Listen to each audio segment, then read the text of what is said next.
In the nation's capital, parts of the federal government are shut down after Senate Democrats failed to support a continuing resolution to keep the government open and really buy some time for lawmakers to negotiate full-year spending bills. Joining us now for what it means for you is former Trump White House economic advisor Steve Moore. Good morning to you, sir. You know, you and I both have been in D.C. when there's been shutdowns, a bunch of them, right? So what can we expect? And for that person sitting at home, how's this going to affect them? How's this going to affect the economy? Not much, actually, and you're right. I've been in this game for 40 years. I came to Washington in 1984, so I think I've probably lived through about 12 to 15 of these temporary shutdowns. This is not the end of the world. It's a shame it's come to this. I do think the Democrats and Chuck Schumer have overplayed their hands a little bit. What they're saying is they want to repeal all of the cost savings from the tax bill that passed back in July, and Republicans aren't going to do that.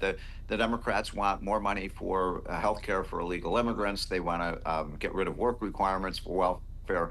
Those aren't very popular positions with the American people. And given, Jan, that we're borrowing $2 trillion a year in Washington, the idea of adding all this new spending, I don't think that's going to be very popular with taxpayers. What is the play here for Democrats? Because the GOP controls the House, the White House. They've got the majority in the Senate. You even saw 3 Senate Democrats breaking with the Democratic Party yesterday to vote for this. So what is the play?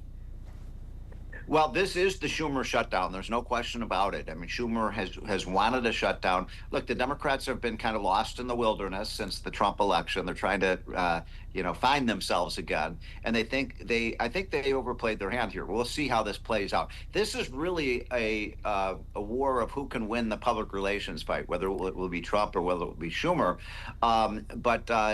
I think right now Americans are thinking, well, what's the point of this lockdown? I mean, you think the economy's doing fine? We've got record stock market. Things are going well. Why is it that we're shutting down the government for these over these issues? Which really, if Schumer were to prevail, we'd be talking about hundreds of billions of dollars of additional spending. Right. Well, Trump did warn Democrats, congressional Democrats, this will have consequences. Already, the White House budget director has ordered agencies to consider firings instead of furloughs and also rewriting regulations for federal grants. Right. Is this an opportunity to just get rid of some of these non-essential government jobs and programs? Well, Russell Vought, who runs the budget office, thinks so, and we'll see. That will be played out in court. But this is a risk that Democrats are taking, Jan. They're basically giving a lot of power to the White House to decide not. So in other words, what Russell Vought is saying is, if these are non-essential employees and we're running a $2 trillion deficit, why do we need the non-essential employees? So they may not have jobs to come back to. Look, I think this is going to get resolved in the next few days. I think the Democrats are going to have to blink. And I'll tell you, I mean, I've talked to my friends over at the White House. Donald Trump is not going to budge here because he feels like he has the upper hand. And Vice President J.D. Vance said Democrats we're holding the government hostage, and he said this leverage they're using and these demands, they're non-starters. What does history very quickly tell us about this when one side tries to undo legislation like you mentioned before? Because back in 2013, the GOP forced a shutdown for 16 days trying to undo Obamacare. That didn't work, as we know. Right.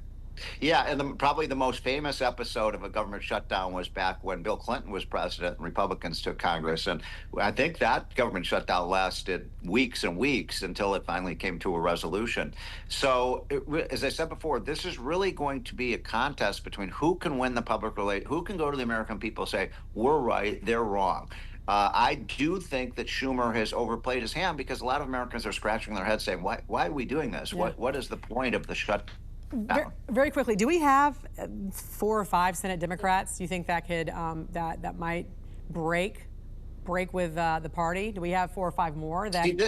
Jan, you're making a very good point, and I want to make sure your viewers understand this, because a lot of people are saying, well, wait a minute, the Republicans control the White House, they control the House and the Senate.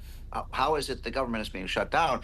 Because I want to remind your viewers that it takes 60 votes in the Senate to pass a budget. So Republicans have only 53. But you just raised a really important point. 3 Democrats broke with Schumer in that vote. So I think you may see more Democrats peeling off, and we might get to that 60 to pass the bill. I hope that happens, because this just isn't good for the country. Yeah, we shall see. They are reconvening again this morning. Former White House economic advisor Steve Moore, good to see you as always. Thanks for joining us.